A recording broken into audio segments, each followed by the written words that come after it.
Look who's here now. Jillian Michaels joining us here in New York City. Jillian, welcome back to the show. Oh, thanks for having me. Do you consider that a win for women? Of course it's a win for women, but it is long overdue. And to suggest, well, new evidence has come to light, that's ridiculous. We have known since the beginning of the human race that men are stronger, faster, have better endurance than women. It's shocking that we have to pretend like we've just discovered this. So now we're going to change things because we're worried about safety and fairness. Do you think that the Olympic Committee will actually go through with this? Because this is a radical move in many respects. I mean, it's a sweeping judgment. Well, it's so upsetting to me that you have to say it's a radical move. It should be common sense. Sure. I think they have to go through with it because a woman is going to end up dead.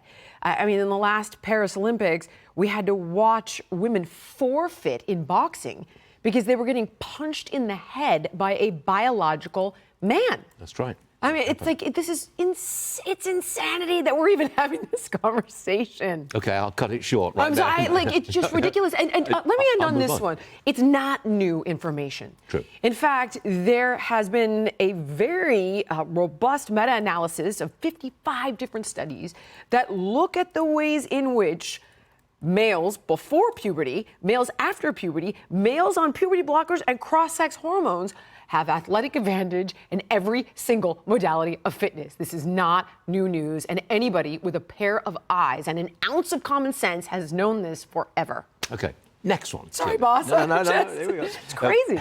Some restaurants are adding special menus for people who use GLP-1 weight loss drugs. You know the celebrity chef, Gordon Ramsay, he says there's absolutely no way he'll do that. He says it's not his problem if the customer eats too much. So do you like the idea of an Ozempic-inspired menu? Do you agree with them? You know, I'm going to be a little softer on this one. A lot of people are adopting this because of marketing, period. And it's a huge trend. Millions of people are taking these medications with millions more expected to go on them. And people are just trying to capitalize on that. I commend him for not kowtowing. This is not his brand.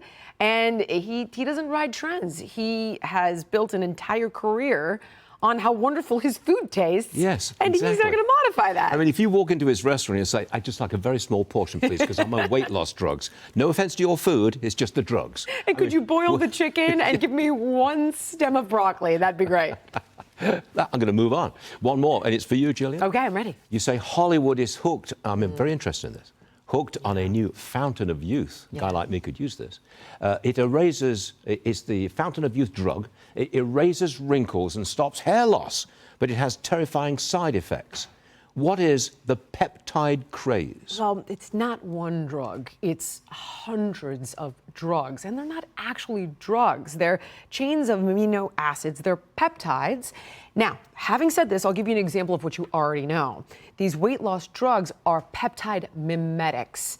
They are replicas of peptides that we naturally make, like GLP-1, which is a hunger hormone. Okay, so they have peptides that theoretically can heal athletes in a matter of weeks, not months, that can regrow hair, that can erase wrinkles, across the board, help with fat loss, slow aging. But the issue is that none of them are FDA approved right now. We don't have the data to know what the side effects would be for these kinds of peptides. And because people can't get them, but they hold such incredible promise, they're buying them on the gray market. Well, what are they? Pills or are they creams? Generally, well, topical is available, but far more rare and significantly less nefarious. What you're getting is a little vial of powder that you have to reconstitute at home and then try to figure out how to dose it, how to inject it off of a Reddit forum. I'm actually not exaggerating.